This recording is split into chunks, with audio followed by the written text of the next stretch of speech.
Hello दोस्तों, स्वागत है आपका हमारे YouTube channel target exam only में। क्लास शुरू करने से पहले सबसे पहले हम अपने फ्री बैच के बारे में देख लेते हैं। हमारे फ्री बैच का नाम है टारगेट फ्री बैच, जिसका हमने टारगेट रखा है 90+% दिलाने का। फ्री बैच हमारे YouTube channel target exam only पर फ्री ऑफ कॉस्ट चलाया जा रहा है। अब इसकी टाइमिंग देख लेते हैं। सुबह 8 बजे हमारी अंग्रेजी की क्लास होती है। सुबह 10 बजे विज्ञान की क्लास होती है, यानी कि मेरी क्लास होती है, जिसमें मैं आपको साइंस का कंप्लीट सिलेबस प्लस प्रैक्टिस कराऊंगी। अगर आपने मेरी पिछली क्लासेस नहीं देखी है तो डिस्क्रिप्शन बॉक्स में मैंने लिंक डाल दिया है, आप मेरी पिछली क्लासेस देख सकते हैं। नेक्स्ट क्लास है शाम को 8 बजे सामाजिक अध्ययन की, जो चलाई जा रही है और कंटिन्यू हो रही है। और शाम को 9 बजे हमारी गणित की क्लास होती है, जिसमें सर बेसिक से पढ़ा रहे हैं। जुड़ना ना भूलें हमारे YouTube channel target exam only say. तो शुरू करते हैं अपनी क्लास है। और आज हमारी यूनिट है यूनिट नंबर 8। इससे पहले मैंने 1 से 7 तक की यूनिट कंप्लीट करा दी है। अगर आपने मेरी पिछली क्लासेस नहीं देखी हैं तो डिस्क्रिप्शन बॉक्स में मैंने प्लेलिस्ट बनाकर लिंक डाल दिया है, आप पिछली क्लासेस को देख सकते हैं। चैनल पर नए हैं तो चैनल को सब्सक्राइब जरूर कर लिया करें। आप लोग सब्सक्राइब नहीं करते हैं, और बेल आइकन को प्रेस कर लिया करें, जिससे हमारे सभी क्लासेस के, सभी सब्जेक्ट के क्लासेस के आपको नोटिफिकेशन टाइम टू टाइम मिल सकें। तो शुरू करते हैं हम अपनी क्लास। पहला क्वेश्चन है, भोजन में कौन कौन से पोषक तत्व पाए जाते हैं, विस्तार पूर्वक समझाइए। प्रोटीन की कमी से कौन कौन से रोग हो जाते हैं, समझाइए। क्वेश्चन है हमारा, भोजन में कौन कौन से पोषक तत्व पाए जाते हैं। तो आंसर देखते हैं। भोजन में प्रमुख पोषक तत्व पाए जाते हैं, जिनके नाम निम्नलिखित हैं। तो पहला है कार्बोहाइड्रेट, दूसरा है प्रोटीन, तीसरा है वसा, चौथा है खनिज लवण, पांचवा विटामिन और छठा जल। हमारे भोजन में प्रमुख रूप से हमारे भोजन में मुख्य रूप से कार्बोहाइड्रेट, प्रोटीन, वसा, खनिज लवण, विटामिन व जल आदि पोषक तत्व पाए जाते हैं। अब इनके बारे में देख लेते हैं, इनके स्रोत क्या क्या हैं। अब हम कार्बोहाइड्रेट के खाद्य पदार्थ देख लेते हैं कि क्या क्या इसके स्रोत होते हैं। कार्बोहाइड्रेट गेहूं की रोटी, ज्वार की रोटी, बाजरे की रोटी, पूरी, चावल, इडली, आलू, साधारण शर्करा, कसावा, टोकोपिया, मधु और डबल रोटी आदि में कार्बोहाइड्रेट पाया जाता है। प्रचुर मात्रा में कार्बोहाइड्रेट की मात्रा आपको देखने को मिलती है। नेक्स्ट है हमारा बसा। बसा युक्त स्रोत हैं, जैसे मक्खन है, मूंगफली है, वनस्पति तेल, मूंगफली, सूरजमुखी, ये सबके तेल, घी है, मांस, बसा आदि, ये सभी क्या हैं, बसा के स्रोत हैं। नेक्स्ट देखते हैं, ये हमारे प्रोटीन के स्रोत हैं। जिसमें दूध, पनीर, अंडा, चीज, मूंगफली, दाल, मटर आदि आते हैं। नेक्स्ट है हमारा खनिज लवण। अब खनिज लवण के प्रमुख स्रोत देख लेते हैं। खनिज लवण में सबसे पहले हम देख लेते हैं लोहे में। लोहा युक्त क्या है, जैसे कि यकृत है, अंडा है, हरे पत्तेदार सब्जियां हैं, अखरोट, काजू आदि में आयरन यानी कि लोहा पाया जाता है। इसी प्रकार से कैल्शियम युक्त पदार्थ देख लेते हैं, जैसे कि दूध है, हरी सब्जियां हैं, रागी है। दूध है, हरी सब्जियां हैं, रागी है, ये सभी क्या हैं, कैल्शियम के स्रोत हैं। इसी प्रकार फॉस्फोरस है, आयोडीन है और सल्फर आदि के स्रोत यहाँ पर दिए हैं। अब नेक्स्ट देखते हैं। पहला है हमारा कार्बोहाइड्रेट। विभिन्न प्रकार की शर्कराएं, मंड या स्टार्च, सेलुलोज इत्यादि, जिनमें कार्बन, हाइड्रोजन और ऑक्सीजन तत्व उपस्थित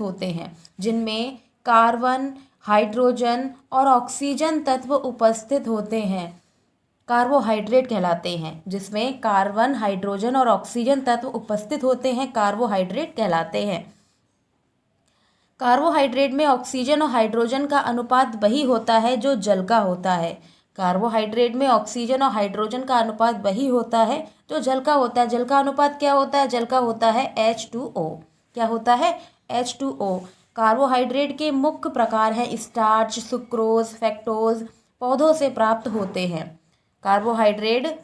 कार्बोहाइड्रेट के प्रमुख प्रकार स्टार्च, सुक्रोज, फ्रक्टोज पौधों से प्राप्त होते हैं, जबकि लैक्टोज जंतु के दूध से, ग्लाइकोजन यकृत से प्राप्त होता है। और ग्लाइकोजन यकृत से प्राप्त होता है। आगे देखते हैं, कार्बोहाइड्रेट आंत में विभिन्न प्रकार के एंजाइम द्वारा सरलतम रूप से ग्लूकोज में परिवर्तित होकर रक्त प्रवाह या ब्लड सर्कुलेशन में अवशोषित होता है। क्या होता है? अवशोषित हो जाता है। अब कार्बोहाइड्रेट के कार्य देख लेते हैं। कार्बोहाइड्रेट के मुख्य कार्य हैं, यह शरीर को ऊर्जा व ऊष्मा प्रदान करता है। कार्बोहाइड्रेट यह शरीर को ऊर्जा व ऊष्मा प्रदान करता है। आवश्यकता से अधिक मात्रा होने पर यह वसा में परिवर्तित होकर शरीर में जमा हो जाता है, शरीर में ये इकट्ठा हो जाता है। अब नेक्स्ट देखते हैं। नेक्स्ट है हमारा प्रोटीन। प्रोटीन अधिक अणुभार वाले नाइट्रोजन युक्त कार्बनिक पदार्थ होते हैं। प्रोटीन अधिक अणुभार वाले नाइट्रोजन युक्त कार्बनिक पदार्थ होते हैं। ये पौधों और जंतुओं की कोशिकाओं में प्रचुर मात्रा में पाए जाते हैं। ये पौधों और जंतुओं की कोशिकाओं में प्रचुर मात्रा में पाए जाते हैं। हमारे सामान्य भोजन जैसे कि दाल है, पनीर, मछली, मांस, मूंगफली, गेहूँ, उजली रोटी, मटर, अंडे श्वेत, इसे हम एल्बुमिन कहते हैं, अंडपीद जिसको एग यॉक कहते हैं, में प्रोटीन उपस्थित होता है। इसमें प्रचुर मात्रा में प्रोटीन की मात्रा उपस्थित होती है। मुख्य रूप से दालों में प्रोटीन बहुत पाई जाती है। ठीक है। प्रोटीन अपने भौतिक और रासायनिक गुणों में काफ़ी भिन्न होती है। प्रोटीन अपनी भौतिक और रासायनिक गुणों में काफ़ी भिन्न होती है, लेकिन सभी में हाइड्रोजन, ऑक्सीजन और कार्बन के अलावा नाइट्रोजन भी मुख्य रूप से मौजूद होता है। लेकिन सभी में हाइड्रोजन, ऑक्सीजन और कार्बन के अलावा नाइट्रोजन भी इसमें उपस्थित होता है। नेक्स्ट देखते हैं प्रोटीन के कार्य। प्रोटीन के कार्य निम्नलिखित हैं। कोशिका के जीवद्रव को बनाने के लिए तथा टूट फूट ऊतकों की मरम्मत के लिए प्रोटीन की क्या होती है? आवश्यकता होती है। सेकंड पॉइंट है ऊर्जा तथा ऊष्मा के उत्पादन में प्रोटीन की आवश्यकता होती है। प्रोटीन की ऊष्मा तथा ऊर्जा के उत्पादन में आवश्यकता होती है। प्रोटीन की ऊतकों की टूट फूट में मरम्मत करने के लिए आवश्यकता होती है। शरीर की वृद्धि में प्रोटीन भाग लेती है। शरीर की वृद्धि में प्रोटीन का एक महत्वपूर्ण रोल है। थर्ड पॉइंट है हमारा, किसी अमीनो अम्ल में थायरॉक्सिन, इंसुलिन, एड्रेनालिन आदि शरीरों उपयोगी रासायनिक पदार्थ या हार्मोन्स बनते हैं। नेक्स्ट पॉइंट है हमारा, किसी अमीनो अम्ल में रोग निरोधी पदार्थ भी बनते हैं। किसी अमीनो अम्ल में रोग निरोधी पदार्थ भी बनते हैं। ये पदार्थ शरीर में रोगजनक जीवाणुओं की रोकथाम या कंट्रोल में सहायता करते हैं। अब नेक्स्ट देखते हैं। नेक्स्ट है हमारा वसा यानी कि फैट्स। वसा ग्लिसरॉल और बसीय अम्लों का एक एस्टर होता है। क्या होता है? यह ग्लिसरॉल और बसीय अम्लों का ग्लिसरॉल और बसीय अम्लों का क्या होता है? एस्टर होता है। इसमें कार्बन, हाइड्रोजन और ऑक्सीजन विभिन्न मात्राओं में मौजूद होते हैं। इसमें कार्बन, हाइड्रोजन व ऑक्सीजन विभिन्न मात्राओं में मौजूद होते हैं, पर वसा में ऑक्सीजन और हाइड्रोजन का अनुपात वैसा नहीं होता जैसा जल का होता है। लेकिन वसा में हाइड्रोजन और ऑक्सीजन का अनुपात जो है वो वैसा नहीं होता जैसा जल में या कार्बोहाइड्रेट में होता है। पाचन क्रिया के फलस्वरूप वसा ग्लिसरॉल और बसीय अम्ल में बदल जाता है और ऊर्जा मुक्त होती है। पाचन के फलस्वरूप क्या होता है? वसा जो होता है वो ग्लिसरॉल में बदल जाता है और बसीय अम्लों में बदल जाता है, जिससे हमारे शरीर को ऊर्जा मुक्त होती है। मतलब क्या होता है? जिससे ऊर्जा मुक्त होती है। इसमें एक रिएक्शन देख लेते हैं। ग्लिसरॉल बसीय अम्लों से रिएक्शन करके क्या करता है? वसा और जल बनाता है। ये रिएक्शन जो होती है वो रिवर्सिबल होती है। इस प्रकार की रिएक्शन होती है। इसमें क्या होता है? वसा जल ग्लिसरॉल और वसा में परिवर्तित हो जाता है और ग्लिसरॉल और वसा और जल में परिवर्तित हो जाते हैं। अगला पॉइंट है हमारा पॉइंट नंबर 4, खनिज लवण मिनरल साल्ट। किसी भी प्राणी के शरीर विकास के लिए खनिज लवणों की बहुत ही ज़्यादा ज़रूरत होती है। उदाहरण के लिए खनिज किस किस में पाया जाता है? जैसे कि कैल्शियम है, मैग्नीशियम है, लोहा, सोडियम, फॉस्फोरस, आयोडीन। शरीर में इनका होना बहुत आवश्यक है। लवणों की आवश्यकता जीव के शरीर की वृद्धि और विकास के लिए बहुत ही ज़्यादा आवश्यक है। अब प्रोटीन की कमी से होने वाले रोग देख लेते हैं। प्रोटीन की कमी से निम्नलिखित रोग होते हैं। मुख्य रूप से प्रोटीन की कमी कार्बोहाइड्रेट तथा वसा की कमी के साथ मिलकर शरीर में भी जो व्याधियां उत्पन्न करती है वे कुपोषण के शिकार बच्चे में बहुतायत मात्रा में पाए जाते हैं। इससे शरीर की लंबाई है, वजन है, वृद्धि बाधित होती है। क्या होता है?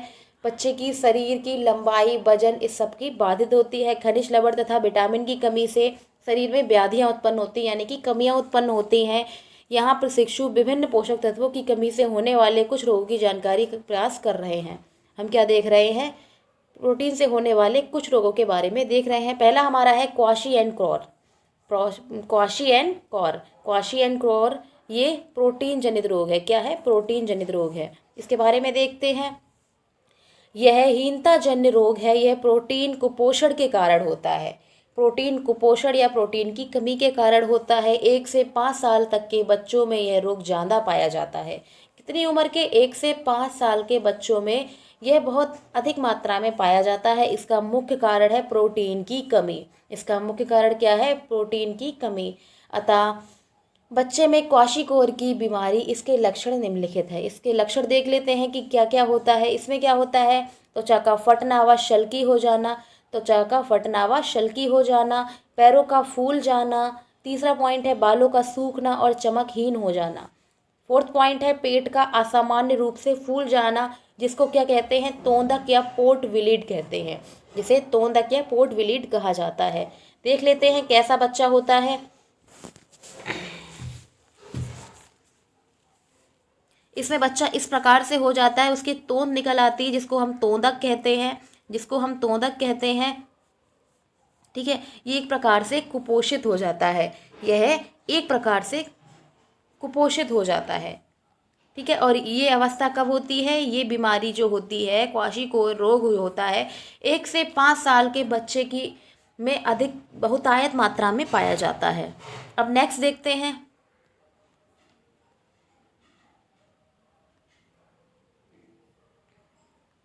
नेक्स्ट है हमारा मेरस्मस। क्या है? मेरस्मस। यह हीनता जन्य रोग है जो प्रोटीन कार्बोहाइड्रेट ऊर्जा कुपोषण के कारण होता है। ज़्यादातर यह 1 से 2 तक की आयु के बीच के बच्चों में होता है। कितनी उम्र के? 1 से 2 वर्ष के बच्चों। 1 से 2 वर्ष तक के बच्चों में यह रोग पाया जाता है। इस रोग में क्वाशीकोर के सारे लक्षण पाए जाते हैं। इस रोग में क्या होता है? यह भी क्वाशीकोर जैसे रोग जैसा ही होता है। इसमें सभी लक्षण क्वाशीकोर के ही पाए जाते हैं।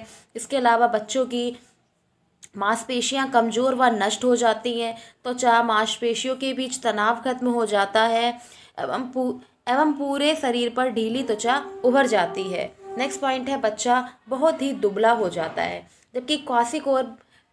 जबकि क्वाशीकोर में बच्चा फूल जाता है, उसके पैर फूल जाते हैं, उसका पेट तोंदू की भांति बाहर के लिए निकल आता है। जबकि मेरास्मस रोग में ऐसा नहीं होता है। इसमें बच्चे का शरीर जो होता है वो दुबला पतला हो जाता है, हड्डियां निकल आती हैं, पैर एकदम पतले हो जाते हैं और टेढ़े पड़ जाते हैं। और यह रोग जो होता है वो 1 से 2 वर्ष के बच्चों में अधिक मात्रा में पाया जाता है। ठीक है, इस उम्र में ज़्यादा होने की संभावना होती है। अब नेक्स्ट देखते हैं। नेक्स्ट क्वेश्चन देखते हैं। Question number 2, second question. क्या है हमारा सेकंड क्वेश्चन? हमारे YouTube channel target exam only को सब्सक्राइब जरूर कर दिया करें। आप लोग सब्सक्राइब नहीं करते हैं, चैनल को सब्सक्राइब जरूर कर लिया करें और लाइक भी कर दिया करें क्लास को। ठीक है, तो क्वेश्चन देखते हैं। क्वेश्चन देख लेते हैं। अच्छे स्वास्थ्य के लिए संतुलित आहार आवश्यक है, टिप्पणी लिखिए। ये बीटीसी 2016 में आया हुआ क्वेश्चन है, ये 2018 में भी आया है और 20 में भी आया हुआ क्वेश्चन है। तो ये काफ़ी इंपॉर्टेंट क्वेश्चन है, इसको तो आप छोड़े ही ना। ठीक है, काफ़ी इंपॉर्टेंट क्वेश्चन है। तो देखते हैं क्वेश्चन। अच्छे स्वास्थ्य के लिए संतुलित आहार आवश्यक है, टिप्पणी लिखिए। अथवा ये किस प्रकार से आया हुआ, एक दूसरी प्रकार से भी आया हुआ है कि संतुलित आहार किसे कहते हैं, संतुलित आहार क्यों लेना चाहिए। ये बीटीसी 2018 में आया हुआ क्वेश्चन है। नेक्स्ट है हमारा संतुलित आहार क्या है, मनुष्य के लिए संतुलित आहार क्यों आवश्यक है। मनुष्य के लिए संतुलित आहार क्यों आवश्यक है, ये काफ़ी इंपॉर्टेंट क्वेश्चन है। तो आंसर देख लेते हैं। आंसर है हमारा संतुलित आहार।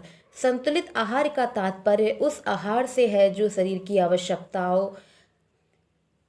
की आवश्यकता अनुसार सभी पोषक तत्वों को प्रदान करता है। क्या है, एक बार फिर से देखते हैं इसकी डेफिनेशन। संतुलित आहार वह आहार है जो शरीर की आवश्यकता अनुसार पोषक तत्वों को प्रदान करता है। आगे देखते हैं, अतः वह आहार जो शरीर की ऊर्जा की आवश्यकता शरीर की निर्माणक तत्वों की आवश्यकता तथा नियामक व सुरक्षात्मक तत्वों की आवश्यकता को पूरा करता है, उसे क्या कहते हैं? संतुलित आहार कहते हैं। क्या कहते हैं? संतुलित आहार कहते हैं। अब देखते हैं संतुलित आहार की क्या आवश्यकता है। तो संतुलित आहार की निम्नलिखित कारणों के कारण इसकी आवश्यकता होती है। क्या हो सकते हैं? निम्नलिखित कारण हो सकते हैं इसकी आवश्यकता के। तो पहला है ऊर्जा के लिए, संतुलित आहार ऊर्जा के लिए आवश्यक है। इसी प्रकार शरीर निर्माण, शरीर की क्रियाओं को सुचारू रूप से चलाने के लिए संतुलित आहार का होना बहुत ही ज़्यादा आवश्यक है। नेक्स्ट है हमारा शरीर की सुरक्षा के लिए, शरीर की टूट फूट की सुरक्षा और भी सुरक्षा के लिए संतुलित आहार का होना बहुत ही ज़्यादा आवश्यक है। अब आगे देखते हैं, मनुष्य जो भी ग्रहण करता है वह पूर्ण तृप्ति की भावना देने के बाद भी आवश्यक नहीं है कि वह संतुलित हो।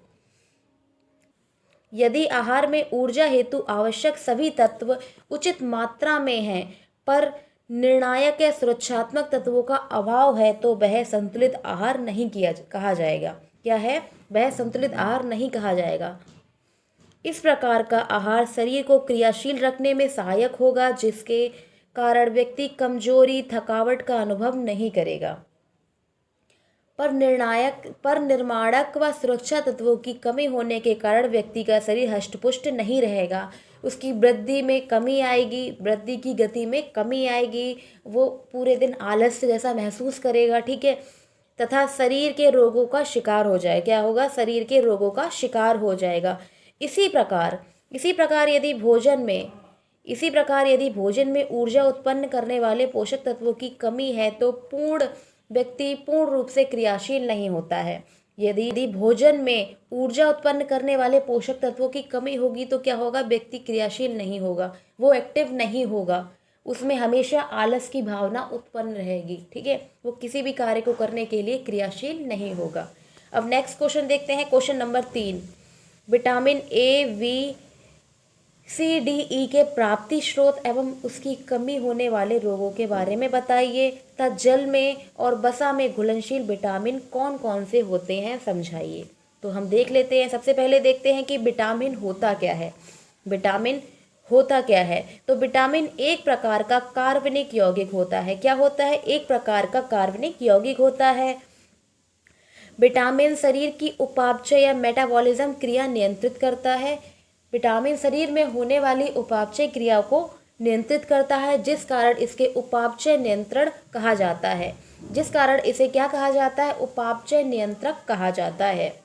आगे देखते हैं, विटामिन की खोज ल्यूमेन व हॉपकिंस ने की। किसने की है? विटामिन की खोज ल्यूमेन व हॉपकिंस ने की है। किसने की है? ल्यूमेन व हॉपकिंस ने की है।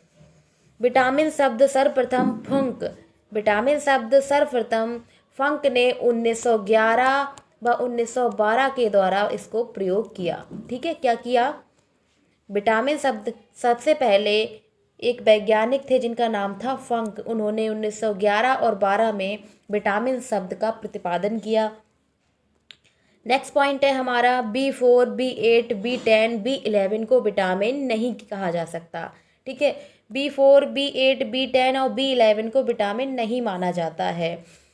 विटामिन मुख्य रूप से 2 प्रकार के होते हैं। कौन कौन से होते हैं? 2 प्रकार के होते हैं, एक जल में घुलनशील, एक वसा में घुलनशील, जिनकी संख्या कुल कितनी होती है? जिनकी कुल संख्या 13 होती है। अब विटामिन के प्रकार देख लेते हैं। विलयता के आधार पर विटामिन निम्नलिखित 2 प्रकार के होते हैं। पहला है जल में घुलनशील विटामिन और दूसरा है वसा में घुलनशील विटामिन। जल में घुलनशील विटामिन है विटामिन बी और विटामिन सी, और जबकि वसा में घुलनशील विटामिन है ADEK। क्या है? ADEK। इसको हम ट्रिक से याद कर सकते हैं, एडिक, इसको हम कह सकते हैं एडिक, ADEK। अब विटामिन के मुख्य स्रोत देख लेते हैं। विटामिन के मुख्य स्रोत क्या क्या हैं? तो विटामिन के अनाज, हरी सब्जियों, दालों, दूध, घी, पनीर, मांस, छिलकेदार फल, अंकुरित बीजों आदि में प्रचुर मात्रा में पाया जाता है। अब विटामिन के प्रकार देख लेते हैं। सबसे पहला हमारा विटामिन है विटामिन ए। विटामिन ए आँखों, बाल तथा त्वचा को स्वस्थ रखता है। विटामिन ए के स्रोत हैं जैसे कि पालक में विटामिन प्रचुर मात्रा में पाया जाता है। पालक है, गाजर है, आम, मक्खन, मछली का तेल, टमाटर, पीले नारंगी फल आदि में विटामिन प्रचुर मात्रा में पाया जाता है। विटामिन ए की कमी से रतौंधी रोग नामक रोग हो जाता है। विटामिन ए की कमी से कौन सा रोग हो जाता है? तो विटामिन ए की कमी से रतौंधी नामक रोग हो जाता है। नेक्स्ट है हमारा विटामिन वी। विटामिन वी पानी में घुलनशील विटामिन है। इसकी कमी से शरीर में बेरी वेरी रोग हो जाता है। कौन सा रोग हो जाता है? बेरी वेरी रोग हो जाता है। इसका शरीर में संचय नहीं होता है। विटामिन बी में कई विटामिन शामिल होते हैं जैसे कि विटामिन वी। विटामिन वी का नाम क्या होता है? इसका नाम होता है थायमिन। साइंटिफिक नाम क्या होता है? साइंटिफिक नाम होता है थायमिन। विटामिन वी कई विटामिन शामिल होते हैं। क्या होता है? विटामिन बी में कई विटामिन शामिल होते हैं। B thiamine, B riboflavin, B niacin, B folic acid, B pyridoxine. ठीक है, तो विटामिन में बहुत सारे विटामिन पाए जाते हैं।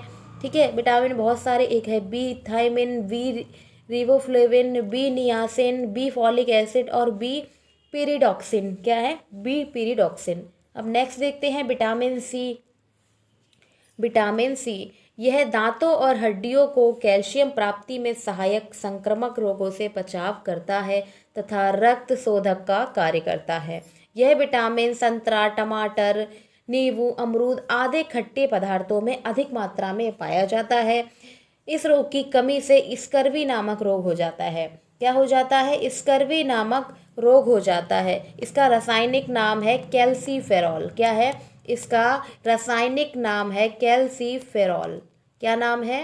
कैल्सीफेरॉल। ठीक है, इसका रासायनिक नाम है कैल्सीफेरॉल। अब नेक्स्ट देखते हैं। नेक्स्ट है हमारा विटामिन डी। विटामिन डी दांतों और अस्थियों को मजबूत बनाता है। यह विटामिन प्रातःकालीन सूर्य की किरणों में मक्खन, अंडा, दूध, मछली का तेल, यकृत में पाया जाता है। विटामिन डी का सबसे अच्छा स्रोत है, जो प्राकृतिक स्रोत है, वो है हमारा सूर्य।